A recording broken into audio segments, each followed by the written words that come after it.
ઓમ નમઃ શિવાય અને હર હર મહાદેવ શિવ ભક્તો, હિન્દુ સનાતન ધર્મના દરેક લોકોને, મારી સાથે જોડાયેલા તમામ શિવ ભક્તોને મારા મહાદેવ. શિવ ભક્તો, આજે આપણે વાત કરી ભગવાન શિવજીના અવતારની, એક અવતારની. શિવ ભક્તો, જેવી રીતે ભગવાન વિષ્ણુ, ભગવાન નારાયણ આ ધરતી ઉપર અવતાર ધારણ કર્યા છે, ભગવાન શ્રી રામ રૂપે, કૃષ્ણ રૂપે, તેવી જ રીતે ભગવાન શિવે પણ ઘણી વખત આ ધરતી પર અવતાર ધારણ કર્યો છે. આપણે આજે વાત કરીએ ભગવાન શિવજીનો એક અવતાર, શરભ અવતાર. તમે નામ સાંભળશો એટલે ચોંકી જશો.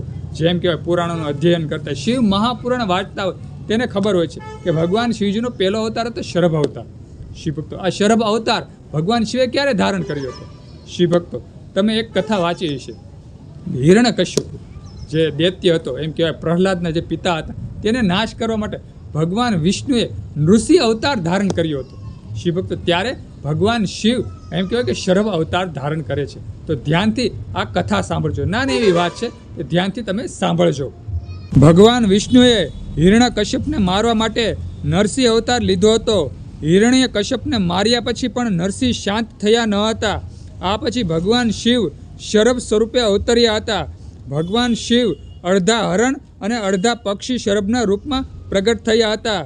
શરભ 8 પગવાળું પ્રાણી હતું, જે સિંહ કરતાં વધુ શક્તિશાળી હતું.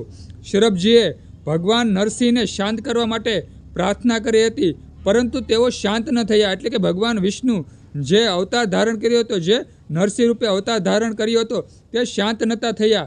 આ સ્વરૂપમાં તેઓ ભગવાન નરસિંહ પાસે પહોંચ્યા અને તેમણે સ્તુતિ કરી, પરંતુ નરસિંહનો ક્રોધ શાંત ન થતો હતો. એટલે કે ભગવાન વિષ્ણુ જે નૃસિંહ અવતાર ધારણ કરેલો હતો, તેનો ક્રોધ શાંત નહોતો થતો.